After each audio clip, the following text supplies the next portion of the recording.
Chapter 29. Now the Philistines gathered together all their armies to Aphek, and the Israelites pitched by a fountain which is in Jezreel. And the lords of the Philistines passed on by hundreds and by thousands, but David and his men passed on in the rearward with Achish. Then said the princes of the Philistines, What do these Hebrews here? And Achish said unto the princes of the Philistines, Is not this David, the servant of Saul, the king of Israel, which hath been with me these days or these years? And I have found no fault in him since he fell unto me unto this day.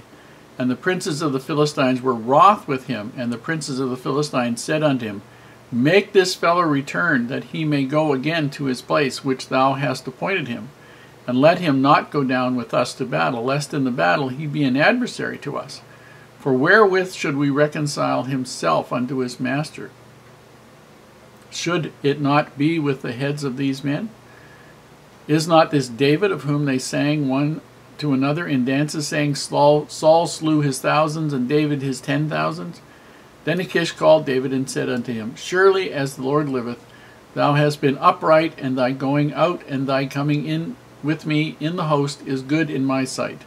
For I have not found evil in thee since the day of thy coming unto me unto this day. Nevertheless, the Lord's favour thee not. Wherefore now return and go in peace, that thou displease not the lords of the Philistines. And David said unto Achish, But what have I done? And what hast thou found in thy servant so long as I have been with thee unto this day, that I may not go fight against the enemies of my lord the king?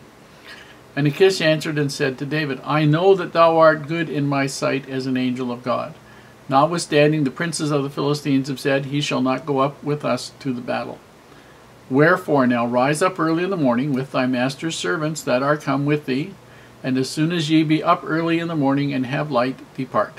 So David and his men rose up early to depart in the morning, to return into the land of the Philistines, and the Philistines went up to Jezreel. We see in this short chapter that the Lord really looks after David and his men. Because Achish, the Philistines are going up to war, and Achish's troops have to go with it, and because he is part of Achish's group, he is told he's going to go up to war with them.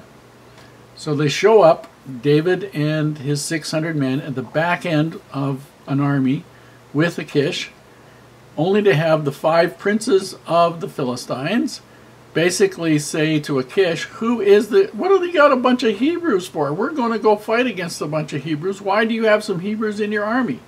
And he explains that David's been with him for some years, that he can't find any fault with him, and that he's a really good fighter, and he would like David on his side. And the Hebrews say, the Philistine princes basically say, not on your life. We're not going to have a bunch of Hebrews in the middle of our army fighting against Hebrews just in case they turn around and start fighting us. You got to send them back.